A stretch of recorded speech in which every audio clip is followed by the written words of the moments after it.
கர்த்தருடைய பரிசுத்த நாமம் மகிமைப்படுவதாக.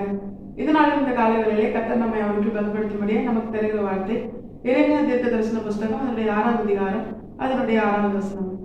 சேனைகளுடைய கர்த்தர் சொல்லுகிறது என்னவென்றால், மரங்களை வெட்டி எருசலேமுக்கு விரோதமாய் கொத்தளம் போடுங்கள். அதுவே விசாரிக்கப்பட வேண்டிய நகரம், அதன் உட்புறம் எல்லாம் கொடுமை.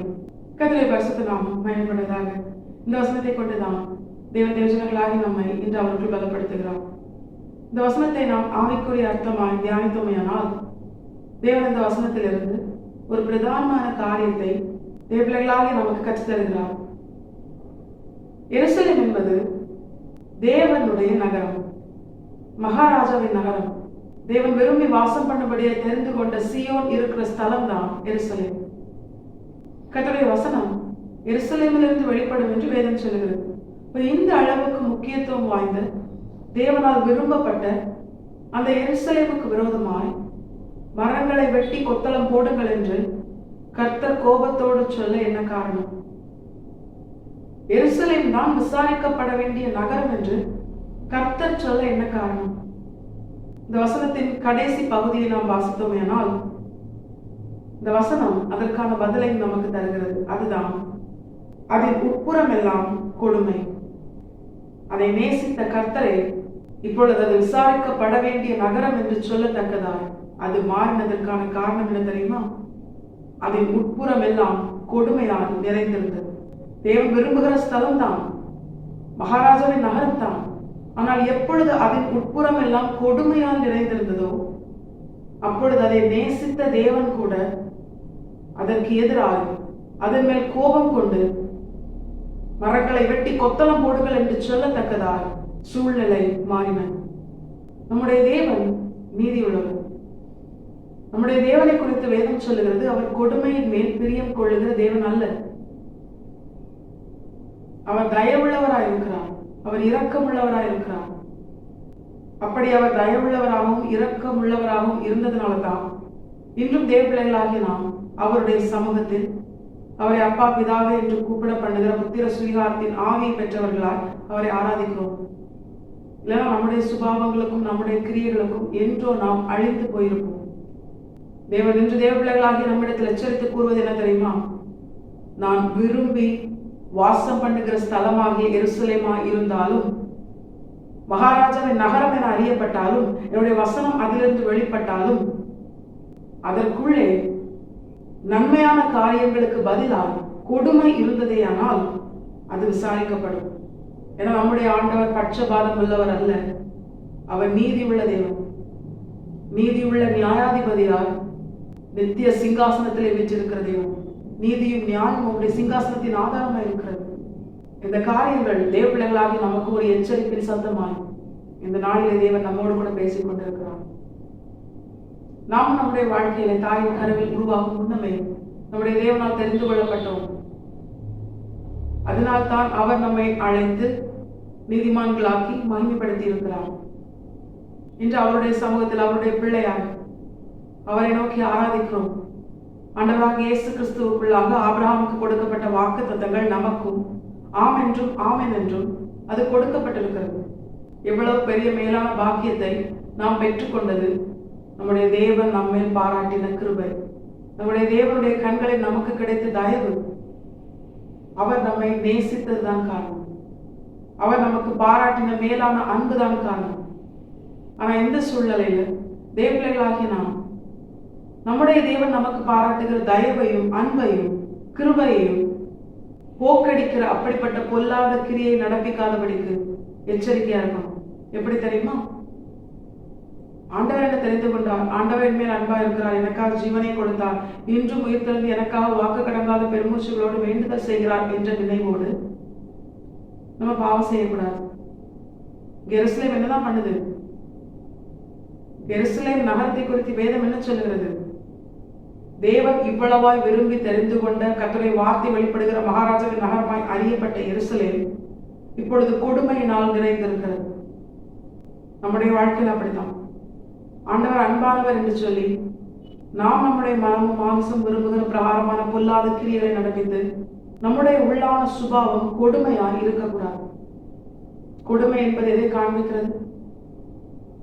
தவறு என்று தெரிந்தும் இது பிறரை வேதனைப்படுத்தும் என்று தெரிந்தும் எல்லாவற்றுக்கும் மேலால் என்னுடைய கிரியைகளோ நினைவுகளோ செயல்களோ ஏதோ ஒரு காரியம் என்னுடைய தேவனை வேதனைப்படுத்தும் என்று அறிந்தும் நான் செயல்படுத்துகிற அப்படிப்பட்ட காரியங்கள் கொடுமையா இருக்கிறது. நாம் நம்முடைய வாழ்க்கையில மற்றவர்களை எப்படி நடத்துகிறோம், நம்மோடு கூட இருக்கிறவர்களை எப்படி நடத்துகிறோம், நம்முடைய கிரியைகள் நன்மையா இருக்கிறதா இல்லை கொடுமையா இருக்கிறதா? ரட்சிக்கப்பட்ட ஞானஸ்நானம் பெற்ற அபிஷேகம் பெற்ற கர்த்தருடைய சமூகத்தில் வந்து ஆராதிக்கிறேன், அதனால நான் பரலோகத்துக்கு போயிடுவேன் அப்படின்னு சொல்லி யாரும் தன்னைத்தானே ஏமாற்றிக் கொள்ள வேண்டாம். ஏன்னா எவ்வளவாய் தேவனால் நேசிக்கப்பட்ட பிள்ளையா இருந்தாலும் அவன் நன்மை செய்யாமல் கொடுமை செய்தானே ஆனால் அவன் நிச்சயமாய் கர்த்தரால் விசாரிக்கப்படுவான். எந்த அளவுக்கு ஆண்டவர் கோபத்தோடு சொல்றார் பாருங்க, மரங்களை வெட்டி எருசலேமுக்கு விரோதமாய் கொத்தளம் போடுங்கள். ஏன்னா எருசலேம் இப்பொழுது என்ன செய்யுது? எருசலேம் இப்பொழுது கொடுமையால் நிறைந்திருக்கிறது. அது பிறருக்கு கொடுமை செய்கிறது. தன்னுடைய கிரியைகளினால் தன்னை நேசித்து தெரிந்து கொண்ட தன்னுடைய தேவனை வேதனைப்படுத்துகிறது. ஆண்டவர் இந்த நாளில் தேவபிள்ளைகளாகி நம்மோடு கூட எச்சரித்து உணர்த்துவதும் அதுதான்.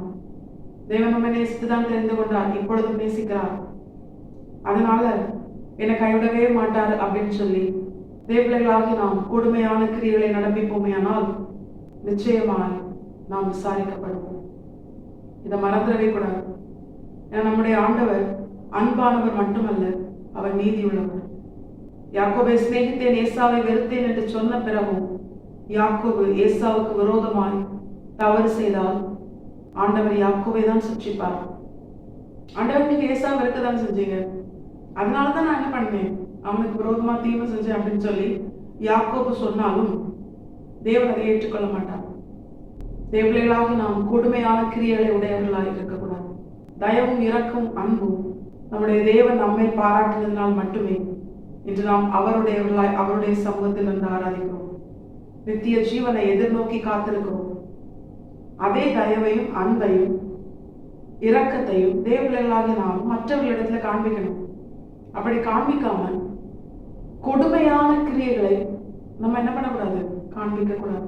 என்கிட்ட அதிகாரம் இருக்கு, என்கிட்ட ஐஸ்வர்யம் இருக்கு, என்கிட்ட எல்லாம் இருக்கு அப்படின்னு சொல்லி நாம் இன்னொருவரை கொடுமையாய் நடத்தினோமையானால் எல்லாவற்றையும் தன் அதிகாரத்திற்குள்ளாக வைத்திருக்கிற எல்லா வல்லமைக்கும் மேலான வல்லமை ஆகிய சர்வ வல்லமையுள்ள தேவன் அதை பார்த்து கொண்டே இருக்கிறார். இன்று தேவர்களாகி நம்மோடு கூட எச்சரித்து உணர்த்துகிறார், கொடுமை செய்யாது. நான் உன்னை நேசித்தது போல நீ பிறரை நேசிக்கணும்னு ஆண்டவர் சொல்றார். தேவனை அறிந்த ஜனங்களோ தேவனை அறியாத ஜனங்களோ யாருக்கு விரோதமாகவும் தேவர்களாகி நாம் தீங்கு செய்யக்கூடாது, கொடுமை செய்யக்கூடாது. கொடுமைனா என்ன? ஒடுக்கிறது. கொடுமை என்கிற வார்த்தைக்கு அநேக அர்த்தங்கள் இருக்கு. இன்னொருத்தங்களை ஒடுக்கிறதும் எப்படிதான் இருக்கும், அதை அனுபவிக்கிறவர்களுக்கு கொடுமையா இருக்கும். ஒருவேளை நாம் நம்முடைய கிரியைகள்ல வெளிப்படையாய் நமக்குள் இருக்கிற அந்த கொடுமையான சுபாவங்களை காண்பிக்காமல் இருந்தாலும் நம்முடைய உள்ளான நினைவுகளையும் நம்முடைய தேவன் பார்க்கிறார். ஏன்னா வெளி தோற்றத்தை வைத்து மனுஷங்க ஏமாறலாம், நம்முடைய தேவன் அப்படி அல்ல. அவர் இருதயத்தை ஆராய்ந்து அறிகிற தேவன். பிறரை குறித்து எந்த ஒரு காரியத்தை குறித்து நம்முடைய உள்ளான நினைவு எப்படி இருக்கு? ஒருத்தங்களுக்கு ஒரு தீங்கு வரும் பொழுது நம்முடைய இருதயம் அவர்களுக்காக உண்மையாகவே கலங்குகிறதா, இல்ல மற்றவர்களுடைய தீங்கை பார்த்து நமக்குள்ளே சந்தோஷப்படுகிற அப்படிப்பட்ட கொடுமையான சுபாவம் நமக்குள்ள இருக்கா? இது எல்லாமே கொடுமையில வரும். கொடுமை என்கிற ஒரு வார்த்தைக்கு அநேக அர்த்தங்கள் சொல்லலாம். அநியாயமாய் பிறரை துன்பப்படுத்துவது, பிறருடைய காரியங்களை அபகரித்துக் கொள்வது, இப்படி அநேக காரியங்கள். இது எல்லாமே அதை அனுபவிக்கிறவர்களுக்கு எப்படிதான் இருக்கும்? கொடுமையா தான். பொய்யான காரியங்களை, பிறரை குறித்த பொய்யான காரியங்களை தூட்டி தெரிவது, ஒருவரை குறித்த உண்மையான காரியங்களை குறித்து நம்ம என்ன பண்ணக்கூடாது, இன்னொருவரிடம் பேசக்கூடாது என்று வேதம் சொல்லுகிறது. அப்படி இருக்கும் பொழுது நமக்கு ஒருத்தங்களை பிடிக்கலன்னா அவங்களை குறித்த பொய்யான காரியங்களை நாமவே உருவாக்கி பேசினால் இது எல்லாமே கர்த்தருடைய பார்வையில் கொடுமையா இருக்கிறது. இப்படி கொடுமையான கிரியைகளை நடப்பிக்கிற எந்த மனுஷனா இருந்தாலும் சரி, அவன் நிச்சயமாய் நீதியுள்ள நியாயாதிபதியாகிய ஆண்டவராகிய இயேசு கிறிஸ்துவினால் விசாரிக்கப்படுவான்.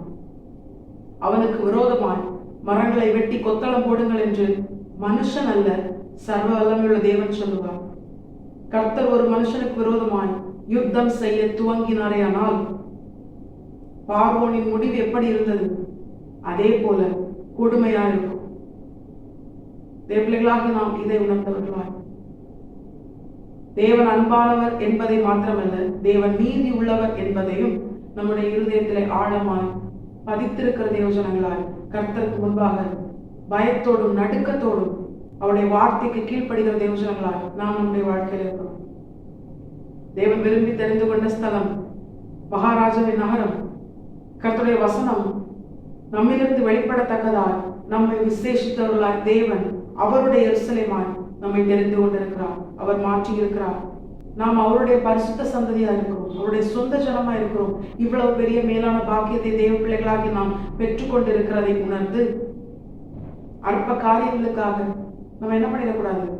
மேலான மகிமையான ஆசீர்வாதங்களை இழந்து போகாதபடிக்கு கொடுமையான சுபாவத்தை நாம் நமக்குள்ளே அதிகரிக்க பண்ணாதபடிக்கு தேவ சமூகத்துல நமக்குள்ள இருக்கிற கொடுமையான கிரியைகள், சுபாவங்கள், நினைவுகள் எல்லாவற்றையும் அவருடைய பாதத்துல நாம் அதை அறிக்கையிட்டு அதை விட்டு விடுகிற இருதயத்தோடு நாம் நம்மை தேவ சமூகத்திலே அர்ப்பணித்தோமையானால் நிச்சயமாய் நம்முடைய தேவன் நம்முடைய இரத்தத்தினாலே நம்மை பாவமர பரிசுத்தமாய் தேவனுக்கு உகந்த தேவ ஜனங்களாய் தூய்மையாக்கி தேவன் நம்மை குறித்து வைத்திருக்கிற அவருடைய சித்தத்தின்படியே நமக்கு தந்த வாக்கு தத்தங்களின்படி தேவன் நம்மை ஆசீர்வதித்து நம்மிலே தம்மை வெளிப்படுத்தி நம்மை உயர்த்தி நம்முடைய தேவன் நம்மிலே மகிமைப்படுவது அதிக நிச்சயம்.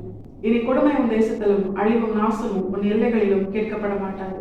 கொடுமை நம்முடைய வாழ்க்கையிலிருந்து முழுமையால் இல்லாமல் போகும் பொழுது அழிவும் நாசமும் நம்முடைய எல்லைகளில் கேட்கப்பட மாட்டாது. இதை சொன்ன தேவன் இன்றும் ஜீவனோடு இருக்கிறார். நம்முடைய வாழ்க்கையில் அதை நிறைவேற்ற போதுமானவராக இருக்கிறார். தேவர்களாகி நாம் இதை உணர்ந்தவர்களாய் இந்த வசனத்திற்கு கீழ்ப்படிந்து வாழ நாம் நம்மை முழுமையாக கத்திரை பாதத்தில் அர்ப்பணிப்போம். கத்திரதாம இந்த வசனத்தை கேட்டு நாம் அனைவரையும் ஆசீர்வதித்து வழிநடத்துவாராக. கத்திரை பரிசுத்த நாம் மட்டுமே மகிமைப்படுவதாக. மாராநாதா இயேசு வருகிறார். ஆயத்தமாகவும் பெரிய ஆயத்தப்படுத்துவோம். ஆமென். பலன் ஒன்றுமில்லை என்று நான் அறிவேன், அவர் பலனின்றும் குறைய